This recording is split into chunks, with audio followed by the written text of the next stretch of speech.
There is a wet shovel outside. It is so wet because it's raining, but then the light shines out. I don't know the rest of the song, but welcome to the Rider Time podcast. That is the wrong show. That was yesterday. See what the Welcome rain to does to Superhero your brain. Special. Well, no, I'm sorry. I got to sing it out. Welcome to the Superhero. Sentai Hero Special. Where we are here to discuss Bakuage Sentai Boonboomger episode 24. The song I want to deliver, and we did a horrible job delivering this song. But hey, you can't have a banger every time. But you know what? I want it that way. Tell me why. Ain't nothing but a mind break. Tell me why can't get no gasoline. Tell me why we got no leadership.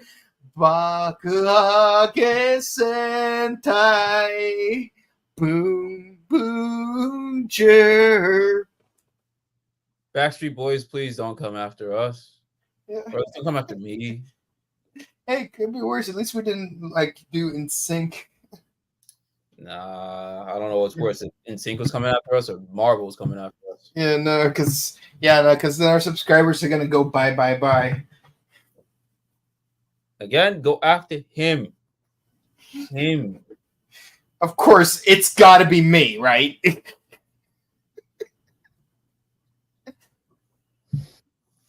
But back to what is this? We cut to Taya as a child, which if my memory is serving me correctly from previous few episodes ago, when Taya and Sakito were, or was it this episode? Oh no, this episode. See, I'm so tired. It's the rain, man. But yeah, basically, Taya gets. We got a flashback of Taya at his old daycare or whatever, and now we got the heroes visiting said daycare, or it's like an after-school program. Mm-hmm. And they're delivering just these toys and games and stuff. I will admit, yeah, I still can't get over the fact that there's a lost child center. Japan. I know it's been many episodes ago. I just still can't get over that. And that proves that Japan cares more than we do. But I love how Genba is over here doing magic for the teachers. I'm like, yeah, of course Genba's over here risen up these teachers.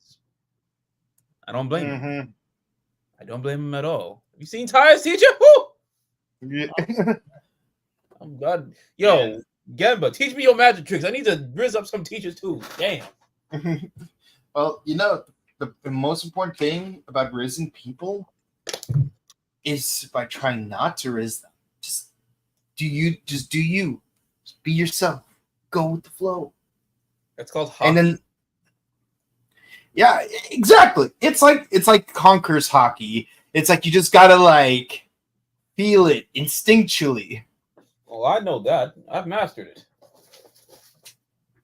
Yeah. Tokusamatsu Kemono no Yaiba. But I digress. No, the Rangers are just having a good time showing these kids joy. Which, something Power Rangers is lacking. Like, where was the joy for the kids? Remember back when Kai from Lost Galaxy was ordered to take care of a little girl for a day and videotape her roller skating? That's some parenting right there. That's some proud parenting right there.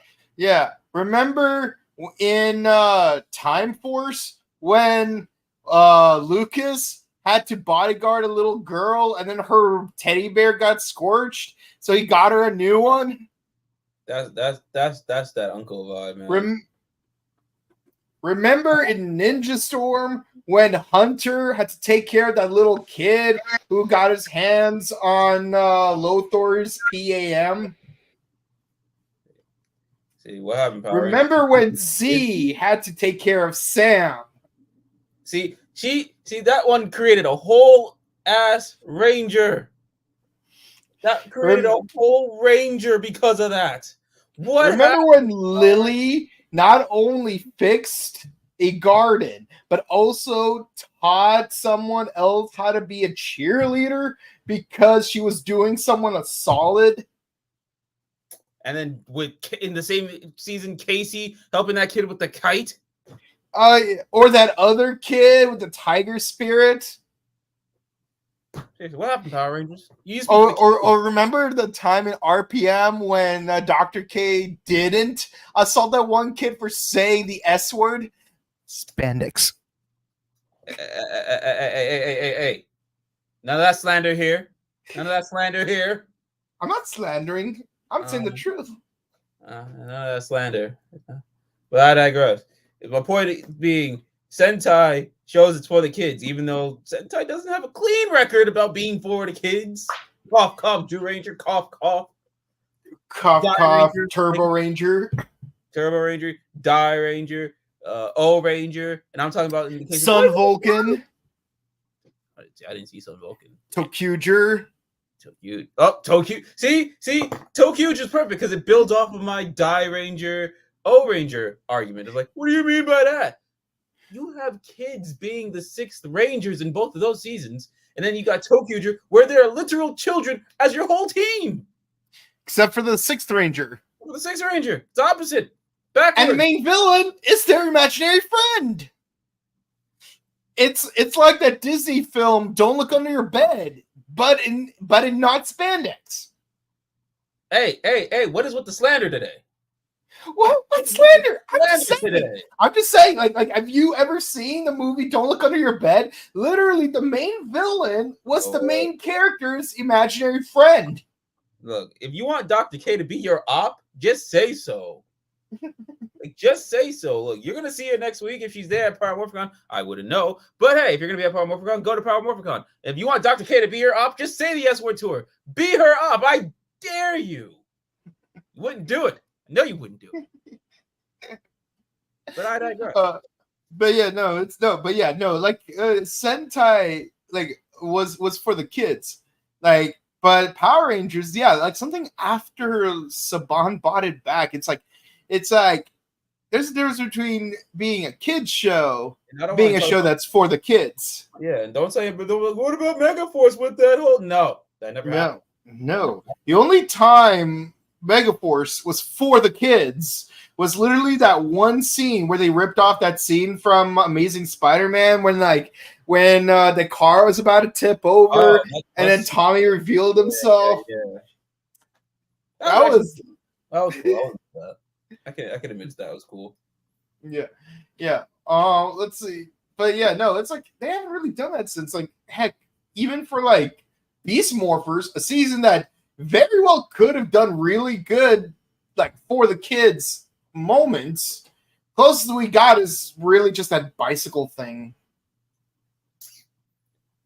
I guess. Yeah. But hey, props to them for like switching out candy for carrots. You know, you did one thing to improve the show. Oh yeah, it's just the one thing. Just the one thing. Yeah, and even then, that's barely right at all, because you just don't want kids hooked on candy. And like, there's a difference between hooked on candy and restoring your freaking blood sugar levels. But what's good is that carrots really do restore your energy levels. They're healthy. They're full of carotene. And the main character, Zord, is a rabbit. So, yeah. I guess because I'm more focused on the spy motif of it. The actual good side of it, whatever. I digress. Yeah. All I know is that Nate needs a book on entomology. That's all I'm going to say. Abe, I love you. But, Nate, get yourself a book on entomology. Yeah. Yeah, I'm glad that, like, go Abe back to Bayside and learn a thing or two. it's like I love that Abe and I actually talked about that little thing, and like yeah, we actually did share a good laugh about it. So it's like we're being good sports. We're being good sports about it. We're being good sports about it. But now I know why he doesn't know entomology, because he was learning from AC Slater, and his mayor was Zach Morris, so that's why he has such poor little education of what etymology. Don't you know Zach Morris is trash? I love that. Zach Morris is trash. Y'all gotta put on some good stuff on YouTube. Besides this. Oh man, yeah, no. Like I would have to say, before Zach Morris, the only like Funny or Die video I would watch all the time would be that one music video, Black and Jewish, which is a parody of Black and Yellow. Because like it's just so hilarious. It's like Black dad, Jewish mom, he felt a fish, and got my uncle, got my man Shavit. I'm thugged out. I step my enemies with the menorah. Menorah. No, but then I have to like press cap when the song lyrics mention freaking KFC being kosher. I'm like, KFC kosher? No way. Have you seen the double down? It's like 2 different degrees of non-kosher. Like you may as well put shrimp on that Barbie. But wait, I wanted to call something. Did I call this last week that Taya has a thing for older women? Yes, I did. Yeah, I like that this episode confirmed that for me. Thank you, Boonboomger, for that. Yeah, although I had to be the 1 week I'm showing this to my nephew, my freaking 3-year-old nephew had to be. Luckily, he didn't understand that. He just likes the suits. And his birthday's coming up, so he's just jumping around like, I want that! I want that! I want it all! It's like, I don't want these dinosaur guys. I want the guys with the tires on their faces. Hey, what guys with tires on their faces? Look, I did my job. He likes Don Momotaro's entrance, and he likes Boonboomger. I did good as an uncle. Oh, speaking I finally got a copy of the 2 movies. Ooh. Yes. Oh God, our boy Minoru. What I will say though is I'm just flabbergasted that both movies combined is less than 70 minutes. Yeah, both of them combined is less than 70 minutes. Because they say film, they say about 45 minutes or so. That's a film. That's another thing. That's another thing, because when I watched Turbo Ranger the movie and O Ranger the movie, both movies were just 30 minutes. 30 freaking minutes. It's like watching a regular episode plus an extra 10 minutes. Because back then like each episode was only 20 minutes, not 25. But compared to what we know now, it's like a regular episode plus 5 minutes. Yeah. But I will say this: Sailor Moon reference. Yeah, so I mean, Team Rocket's like we're just sitting around, and Professor Namba is like making the weekly reports to the boss, and it's like, why have we not collected any gasoline? I don't know. Yeah, I don't know either. Teacher, man. Maybe it's because of the lack of leadership. Shut up, Meowth. I mean, I wish I could do an impression of Jesse's voice. I can do James. I can do Meowth.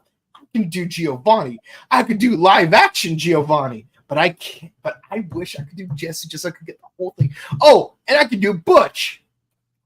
Not Biff. Not Botch. Butch. Get my name right. Oh, okay. So, but yeah, no. Taya having a thing for older women, I called that. Based. I get it. You always get that one hot teacher. But in this case, for Taya, he was just a shy kid. And it's nice seeing that your Reds don't have to be this uber badass, perfect person. Like, they have flaws. Like, Shinken Red. Shinken Red, he's just this stoic man of a man, but he has his flaws. Yeah, Akashi Satoru is stoic, but it's mainly because he's traumatized because his two best friends died on screen. Yeah, so like, what's it called? So like, you have these stoic Reds, but then it's the flaws that make them a whole character, not just some. Oh, it's just a Red. Oh, he's badass. Oh, he wins. Lol. Yeah, no. See, that's what I love. See, that's what I love about like Ace Yukio. Is like he is like the stoic, badass main writer, but the thing is, he's not bland or boring. Like he has personality. He has moments where he's trolling other characters. And he's also vulnerable because he like you like them being cool, you like them being snarky, sarcastic, or stoic, but them having vulnerability is what makes them a character and not just a caricature. Yeah. Like if you want a stoic Red, there's Goro from O-Ranger, but even then he had like an episode or two where he had to have like a goofy moment, like the one with the ultra loud baby. Yeah, and like he cares for his team too. So I was like, he's not. Yeah. No. Momotaro, a more recent one, like he is just. Yeah. He's Momotaro, but yeah, he has his vulnerable side as well. So yeah. I think the issues that people have an assumed dichotomy where on one end you have to be like bland but stoic, and on the other hand you need to be like vibrant but also sophomoric, like the really like juvenile Red Ranger, like Jura from Kira Major, or Lucky. Well, actually not Lucky so much, but like what's another example? God, what's the name? Right? Whoa, no, we're not gonna be going. That's last. No, don't get me wrong. Right is secretly a badass. Don't get me wrong. He is secretly a badass, but he acts like a little kid. Because he is a kid. Partly because he is a kid. You don't know that yet. It's like because he tries to act like a mature adult. Even Sango, forgot her name, acts like a mature adult. So like those two, they really throw you off. Like yeah, sure. Kaguya acts like a little girl, but the thing is, like, it's because she's the Pink Ranger. She's supposed to be the bubbly one. Have you seen Momo from O-Ranger? Yeah, but you wouldn't know. At least you're not supposed to know right away that she's not bubbly because she's the Pink Ranger. She's bubbly because she's a little kid.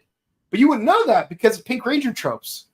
Yeah, but I think that's that one side where it's too.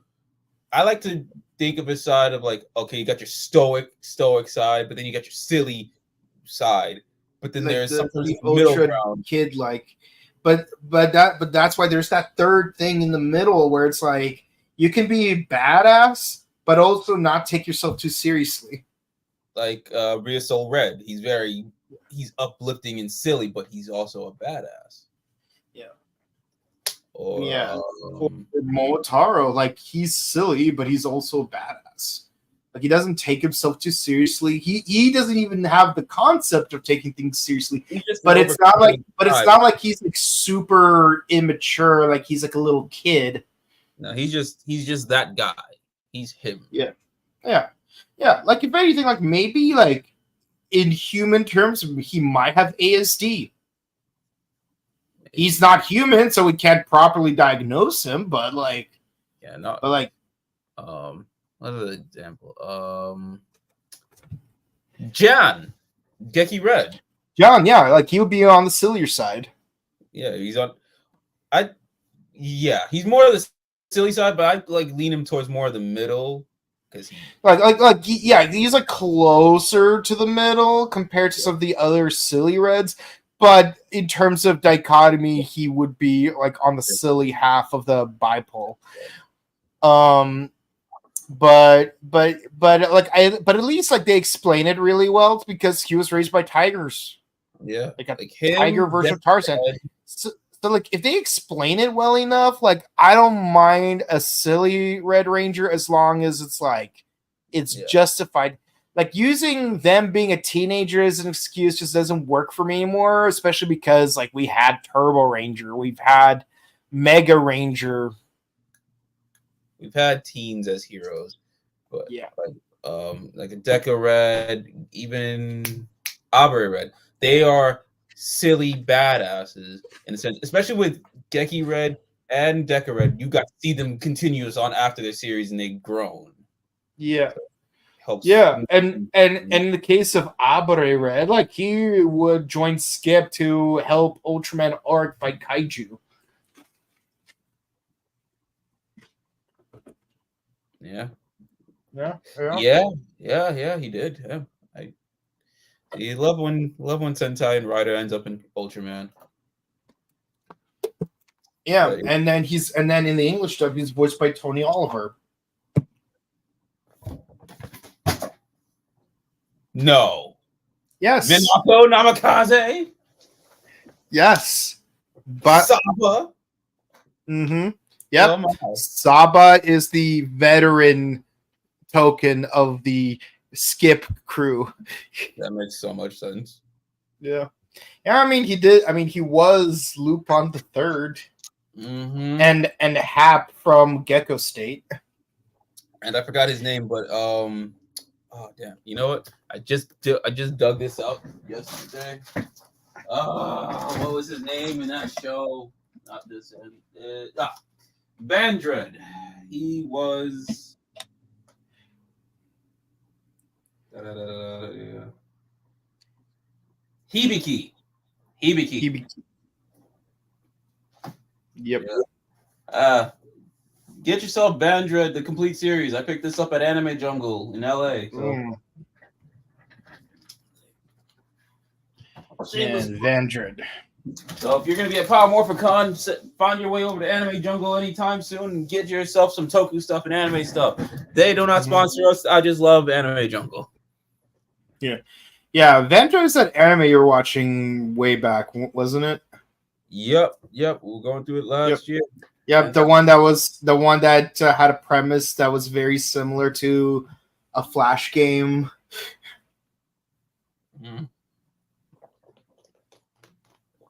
Yep. Yeah. Okay. Yeah. So like Professor Namba got so upset that like he turned a guitar into the Kabuki Boma. I'm just kidding. No, it's like a Shirian. But I swear, like he looks like I don't know why, but he reminds me too much of Kabuki Boma. Maybe it's because he has that guitar. He's got the hat, but like all I could think of when I was watching this was I guess because like I listen to this like every week at the gym is Get a Guitar by the K-pop group Rise. And I'm just like, if you want to beat the Rangers, get a guitar. You're a K-pop fan, you get it. But I like that like, he's attacking it.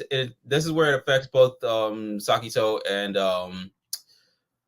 because they're protecting the kids. Yeah, and I noticed this a lot this season where some monster attacks a bunch of kids and two of the Rangers like get in the way and are directly affected by the attack. Yeah. I'm noticing this is happening a lot this season. But I think it's good because it gives those Rangers time to bond.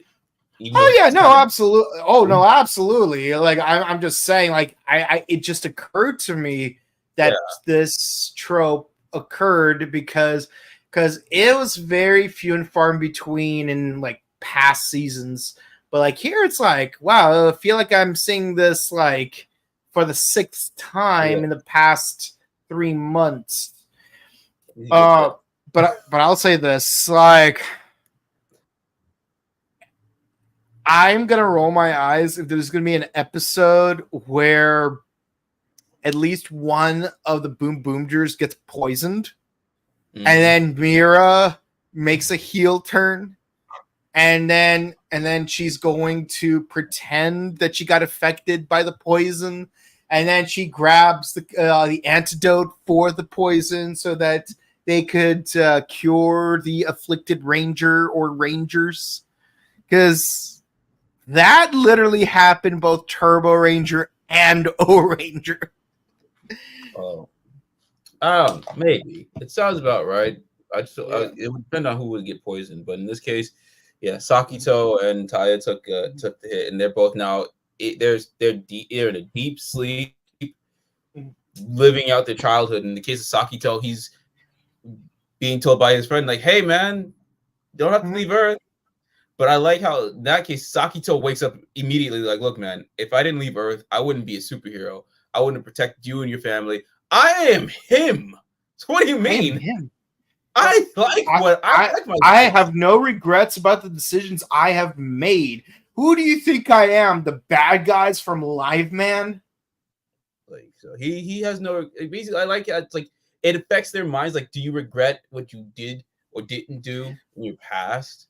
And it's like, oh well. No, I want it that way. If you don't regret it, you wake up, you're back on the field. Or if you do, it's kind of like it's kind of like that one genjutsu. Isanami. Isanami, yeah. Basically, it's not easy. Like your infinite Tsukuyomi, they're stuck in an infinite Tsukuyomi right now, where they're just living out their fantasy. Mm-hmm. But in the case of this not being 100+ episodes of filler, with some of them being decent, this is actual canon within the single episode. And I still did not get that far in the anime. Look, I've read the manga all the way through, and by the manga, I mean Naruto, like the 73 volumes of Naruto. Boruto, no, I only read the first 7. I'm no more for me. I'm done with Boruto. But the point is, Naruto, I've read it all the way through. But the anime, though, like, I'm literally stuck at the part where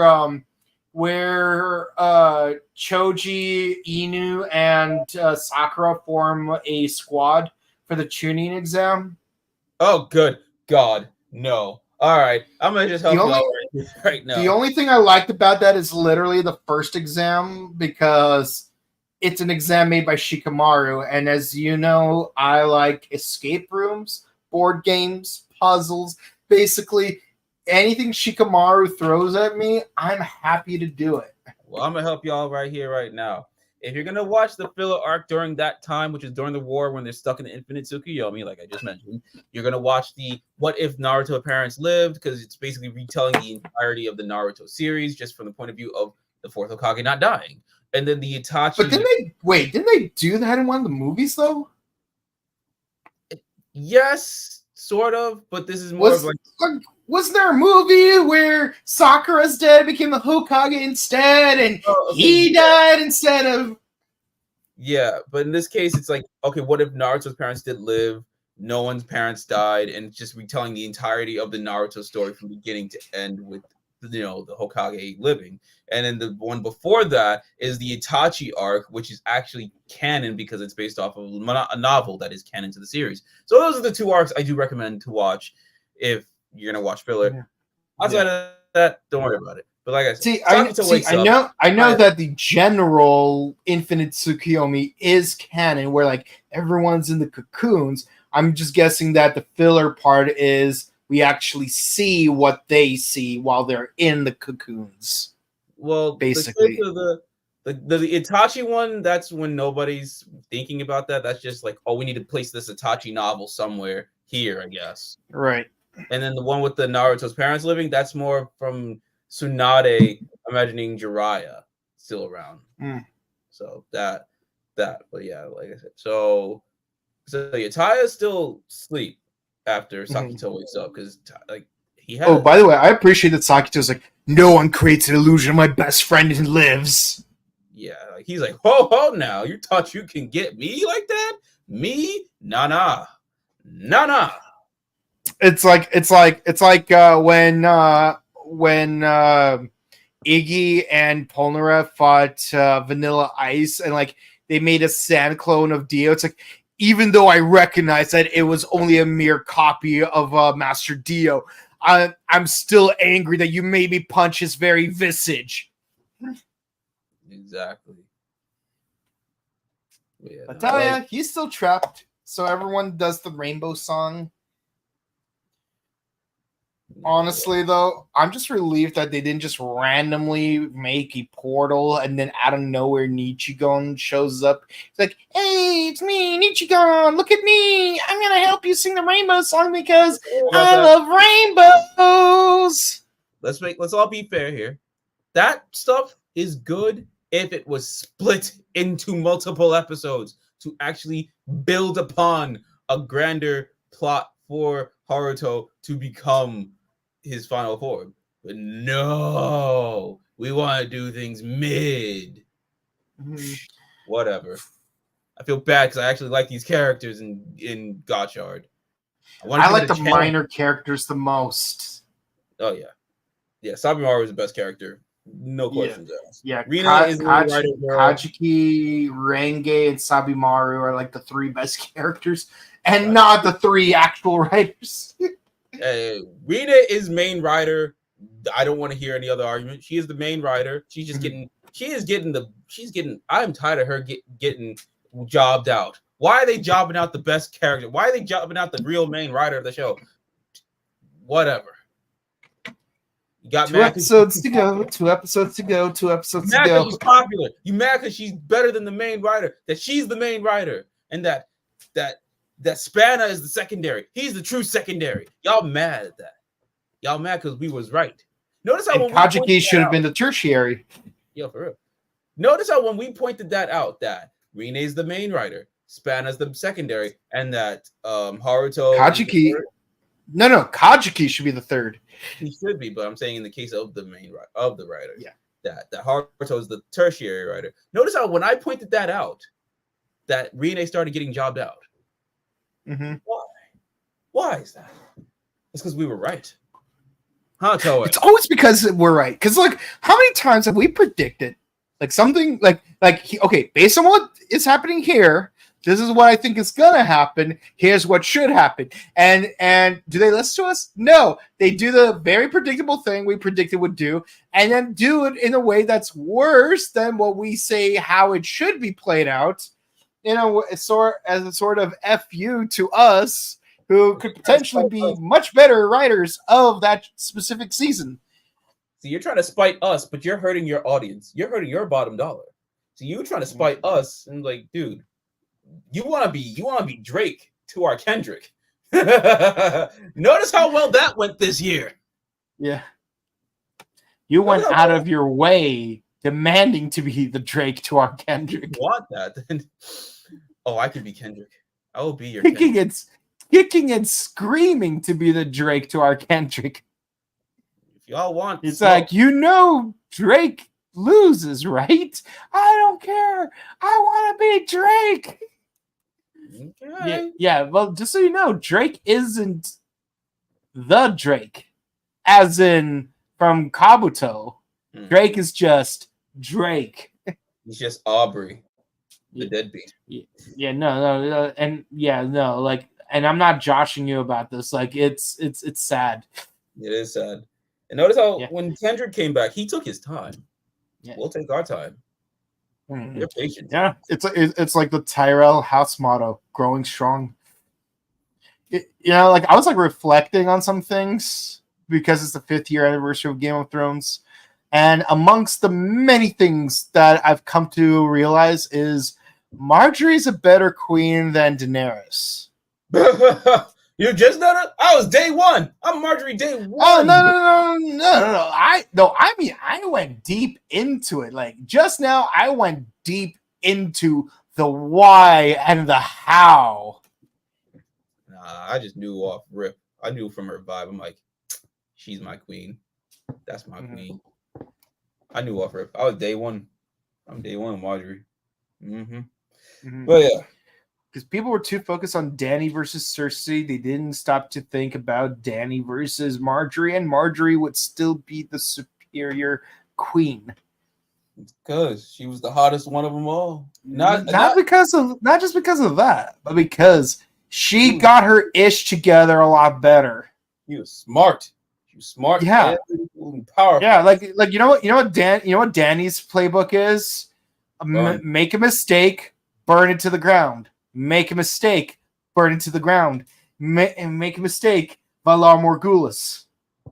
Mm-hmm. But in this case, yeah, that's it. Marjorie, day one. Put your ones up, not just for our tribal. She played the long game, and she only lost because High Sparrow was being stupid. Yep. Put your ones up, y'all. Put the ones up.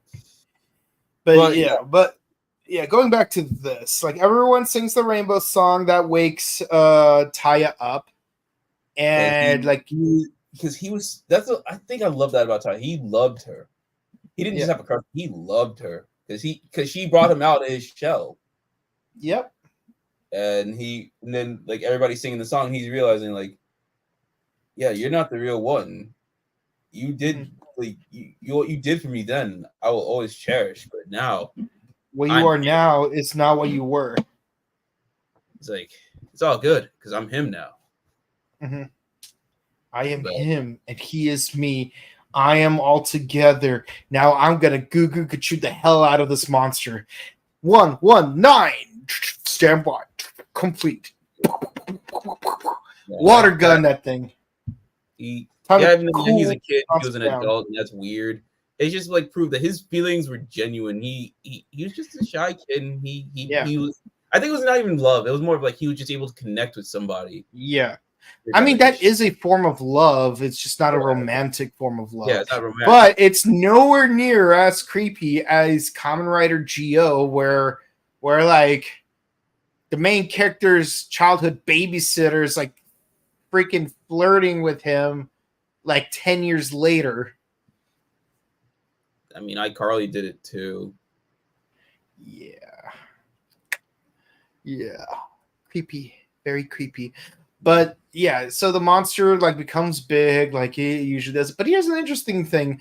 Bundario can't move because the music is creating all these red lights that prevent vehicles. What do we do? Megazord, he obeys the traffic law.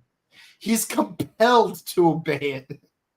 I mean, that's just fun. Actually, one thing we did not mention in a previous episode is, like in the episode with the fire hydrant monster, what's called the Hashirians were like, okay, time to cross the street, left, right, left. Okay, let's go. Yeah, Even they're like, we gotta follow traffic laws. The bad guys are following traffic laws. Like even in the first episode when they were that. When Yaya was trying, it's like they stopped for an old lady to cross the street. Mm-hmm. It's like we're gonna be absolute menaces, but we're not gonna run an old lady over. It's like dealing with Batman is one thing, but the IRS, I want no part of it. Really? But yeah, so we summon the fire truck-kun and. Fire Truck-kun doesn't care about the red lights. As long as the siren's on, we can disobey the traffic laws. Detail. That's such a good attention to details. Like, okay, if you're a regular car, we can't move for a red light. But it's like, oh, we got them sirens. Another Rise song. Pulling back the siren. Yeah. Which makes me wonder, like, how come, what could have added to that is to include, Pad 01, Pad 02 to it because police cars are also emergency services. The only thing missing is a medical vehicle, which we don't have yet. I think that would be going to Mira if anyone was to get a medical. Like if there's gonna be a medical vehicle, like I really hope it'll turn into a full Megazord. Or you know what, you could get multiple medic vehicles, like some paramedic type of vehicles, and then have them combine into a proper Megazord, like a proper Gatai. That'd be really cool. Yeah, and yes, and that could combine with Pad 01 and 02, and with Fire 119 in order to make like Siren Builder 2.0. Yeah, that would be. I was just thinking about that. I'm like, that would be sick. Yes, man, I love one thing I love about Siren Builder is how he has those flashing lights whenever he transforms. That's really lit. Yeah, fire. Yeah, Megazord fight happens. One thing before I want to say the little details about this episode. Again, Boonboomger has those little details. You just notice them. Like, you gotta appreciate again, Genba always prepared for something. He's like, I got stuff to wake this guy up, or magic tricks, or the Hasharian, his poncho has the colors of the Boonboomger. Yeah, I'm like, oh, that's clever. Yeah. And then just the combat again. Mira just always utilizing whatever way to fight. The Jackie Chan school of Ranger fight. It's the little details that they put in the show that is just so good. And yeah, look at us being all nostalgic, even though there's still probably 2 more episodes left of the arc. Though I think I'm gonna give this another high score again because last episode, the baseball episode, I shared with my nephew, and then this episode I shared with his younger brother whose birthday is coming up, and he wants all the Boonboomgers. Now I gotta go find all 6 vinyls. Maybe I'll find a Boondaro and Boondi vinyl, but I gotta go find all of them because that's all he wants now. Yay! I'm gonna go broke. Good luck. I'd give you my Guy in Pine Arms vinyl, but I already gave him to Pineapple the Clown. No, I'm gonna go find all of the Boonboomger vinyls. It's gonna be he'll like it. He'll dig it. But hey, look, I'm raising these kids right. I'm putting them on that Sentai vibe. I would show them. I could show one of them Geets because he likes Fortnite. So yeah, I'm definitely gonna do that. Mm-hmm. But outside of that, no. Great episode. I say it is a great episode. I'm giving this a 10. Yeah, no, I agree. And of course, the episode ends with a very well filmed song sequence where Taya's playing the song on a bench outside by himself, and all the other Boonboomgers just slowly approach him, singing along to it. And the way they filmed it, the camera angles, the lighting, the editing, the ADR, it's wow, this could have been the end credits scene for a arc finale. If not for the fact that we already know that there's going to be at least 2 more episodes in the arc, but that was so well done. That was so well done. I feel like they did this in Power Rangers. Did a filming style like this in Power Rangers. I mean, there was that episode where Kimberly wrote that one song. Yeah. That's exactly what I'm thinking. When Kimberly watching it again really hurts, and not because they used that footage in Once and Always. Yeah. If they did not use it in Once and Always, I probably would not be as affected by it watching it in the regular episode. But because they used it in it, it's man, why? Why, man? It's God, what was it making me thinking of? God, it was making me think about something. But yeah, no, it's it hits harder because of of everything that's happened. The change in context. Yeah. Yeah. But yeah, no, this would be an equivalent to that. Oh yeah, no, for real. And it's you know what? Yeah, this is a team that's growing. Yeah. Growing and more closer. Even Sakito feels like he's he was still to the side, but he feels give it a bit more time, he was definitely gonna feel like a part of the team.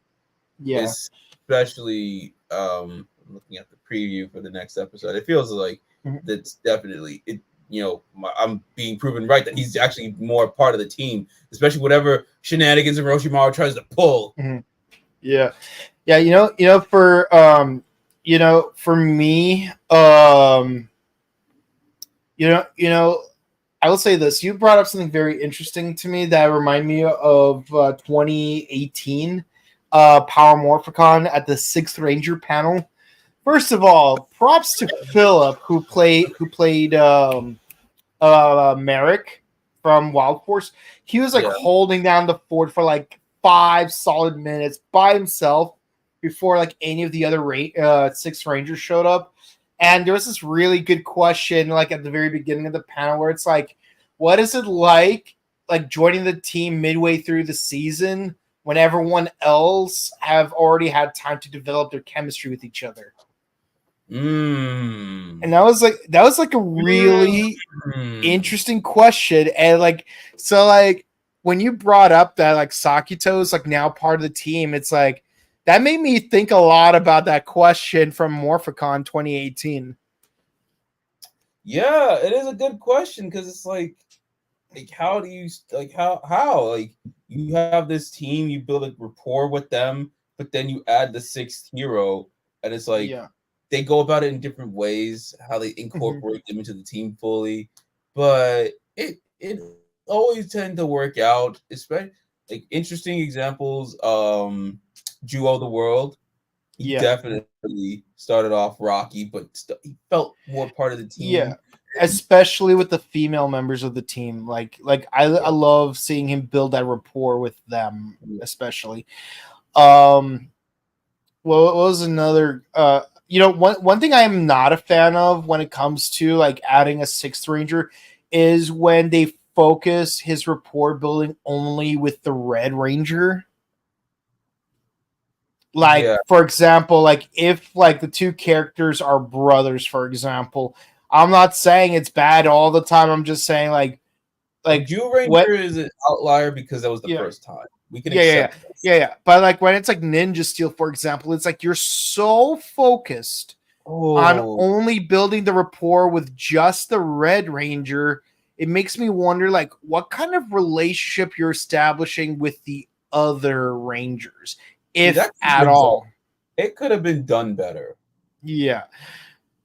Like I mean, in general, it could be done better. Like with anyone, I one thing I find interesting is how in Beast Morphers, like originally, like the rapport building with Minato would have been focused only on Ryuji because they were best friends at one point. Well, not so much best friends. They were like master and apprentice sort of thing. Yeah. Where like the Gold Ranger was the Blue Ranger's mentor, but then like he was trapped in hyperspace, so he never aged. So then the Blue Ranger's now older than the Gold Ranger.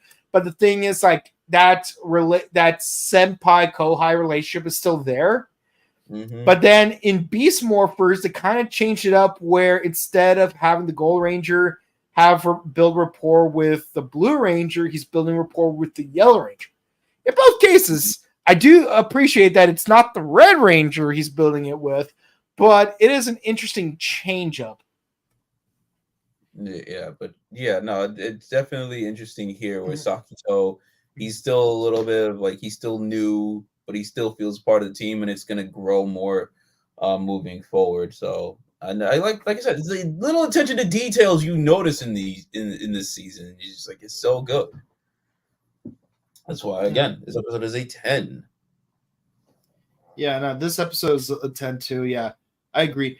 I do appreciate that. Like, yeah, no, like I hope to see more episodes where Sakito like spends more time with the other Rangers. Well, like I love that. Like we had one between the Orange and Pink Ranger because it's like it's not a typical girl power episode because one of them is male, but it's like one of them's like the second member of the squad, while the other is the second to last member of the squad. So I'd say she. I'm saying member of the squad in terms of personnel, not in terms of when right. they. Yeah. Yeah, no, I know what Because you mean. Yeah, because like if anything, Genbo, yeah, he was the second to join after Ishiro. Yeah. Yeah, so yeah, no, he's been in the trenches longer than she has, even though she's been a ranger longer. But I love their rapport. I love. Yeah, exactly. And I love the rapport between him with Joe. His relation. I don't think we've had an orange versus blue episode yet, but blue and black though that was also a pretty good episode because it's like because Ishida's just not trusting at all, just like Ishida from Ultraman. But I think that's the best part. We didn't get a blue and orange because it's already been established that blue, orange, and red. They were already there. Yeah. No, I get that it was like lowest priority because we already know. Yeah. But I would like to see one episode just to say that we did it. Yeah. Yeah, it would be nice to see it in an episode. But I like how they sprinkled it in little bits and pieces. Like they were like that, but they didn't exposit it. They didn't just say, "Oh, hey, we've been friends forever." No, like they just little bits and pieces. Yeah. No, this episode was definitely fantastic, and I'll give it a 9.8 out of 10. Fair enough, fair score. But what did you guys think? What are your thoughts on Boonboomger? Sound off in the comments right now. I actually love the motif of the monster this week. Oh yeah. Love these monster designs are so. I also love how he has like 3 hands on the fret on the strings and another 3 hands like on the tabs. It's like it's like damn, like this dude is like trying to get a world record of Guitar Hero. Yeah, I guess Hanger 18 in expert mode. Can't wait for Power Morphicon. Tickets Power Morphicon week. Just 8 days to go. Yeah. Unless you're gonna be there Thursday for the early day, I'd always recommend that's true. For the early day. Yeah, Triple XYZ says, speaking of PMC, let's go on. Yeah, they actually announced that that Go On Red will be coming back for Power Morphicon since his previous appearance last year at Japan World Heroes. That's really cool. He actually enjoyed it and now that he's going to come back the very next year. I like that. Yeah. But like I know like most people want him to like stand next to Eka Darville because they were the same ranger in both in the 2 franchises. My nerd heart. Just like Bon Bon and Jack Landers from SPD. Yeah.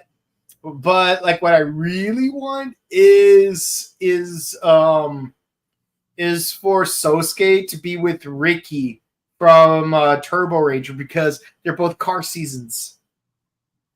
Yeah, that'd be cool. And while we're at it, why not just have Sal and Ward show up, join them? That way we have 3 car seasons. Hey, that would be so cool. That would be so cool. Don't do this to me. Oh my god. I'm about to rob a bank and go to Power Morphicon. I'm kidding. Yeah.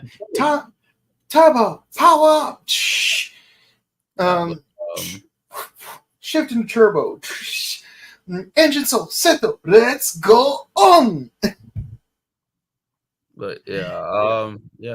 Turbo Ranger reference. This guy's got Turbo Ranger references. Yeah. Dark Keeper says, "What's up, guys?" As does Psycho Orange. Yeah, like how you guys doing? Like we appreciate you guys showing up, writing the comment section. Astro Sabotage Power Rangers from the beginning. They bought it because they kind of it is what it is, for what it's worth, Coca-Cola has stocks in PepsiCo and PepsiCo has stocks in Colaco. So, gotta make sure all of our bets are covered, Yeah. But I will say this. While I'm not particularly a fan of Disney in general, I do think that the Disney era of Power Rangers was the best era. Just like in terms of like broad numbers, like going like across the board because out of 7 seasons, only like one of them was lackluster, and it was more that it was mid. Maybe 1.5 seasons, but like the original Saban out of 10 seasons. It's like, let's be honest, y'all hate Turbo. Despite all the good and bad, y'all hate Turbo. Let's be honest. Don't lie to me. And Mighty Morphin was 3 whole freaking seasons. And it did start falling off. Even I noticed as a kid, like, okay, Mighty Morphin's falling off a bit. What are we doing? Yeah. I like some of the creative decisions they made in season 3, but a change of theme would be nice. Not just for the Zords, but for the suits, the season, the villains, everything. Yeah. So there's that. Yeah. Neo Saban. We don't talk about Neo Saban. Like, Dino Charge was Samurai had a chance but failed. Dino Charge had a chance and failed. Megaforce had a chance and failed. Look. Yeah. All those Saban seasons had chances but failed. Yeah. But yeah, that's it for the comments, guys. Thank you guys so much for watching. Please be sure to like, subscribe, follow, comment, and all that good stuff on Facebook, Instagram, YouTube, Twitter. Ding the bell icon, stay notified for our latest videos, and be sure to share our videos because it helps us out with the algorithms. And also, just so you know, we typically do Ultraman Arc on Mondays, Kamen Rider Godchild on Wednesdays, Bakuage Sentai Boonboomger on Thursdays, and Kamen Rider Fies on Sundays. But because next week it's going to be Morphicon, we're going to have to move Kamen Rider Fies around a little bit. So it's especially important for you to ding that bell icon so you know when we're going to move that for that week and possibly the week after. But after that, after the first week of September, we are moving Fies back to its original time, just in time for the 2 movies. We just got 2 more sets of episodes to go and 2 movies to go, and we'll be done with Fies. Also, check out our sister channel, The Buttery Show, where we do various movie reviews. We've done the Crow films, we've done the Shrek films, we've done the Naked Gun films, Deadpool and Wolverine, a bunch of 90s movies you've probably never heard of. And this coming September, we are going to be doing 6 films. That's right, 6 films in 1 month. Awesome movies with lackluster sequels. Let's see if you can guess which 3 movies and their sequels we're going to be doing. But if you want to check out our personal content, where can the people find us? Find me over here at Henshin Gate, where I obviously will be talking more about Gotchard and Boonboomger this weekend. Also talk about K-pop, anime, a lot of good stuff. We squeezing some wrestling talk in there because, wrestling is fun. Oh, yeah. Wrestling is very fun. And, of course, you can find me on Instagram at Boken_Kabuto and on Twitch at twitch.tv/BokenKabuto. With all that said, guys, thank you guys so much for watching. Be sure to stay safe, stay hydrated, update your emergency kits, hug your loved ones. And if you want to say hi to us in person, you can next week at Power Morphicon 2024 from 2024. That is the year. Power Morphicon. There we go. And we're Power Morphicon, August 23rd to the 25th, Pasadena Convention Center. Meet us there in person. Meet all the actors in person. And we'll see you all next time. Goodbye. Later.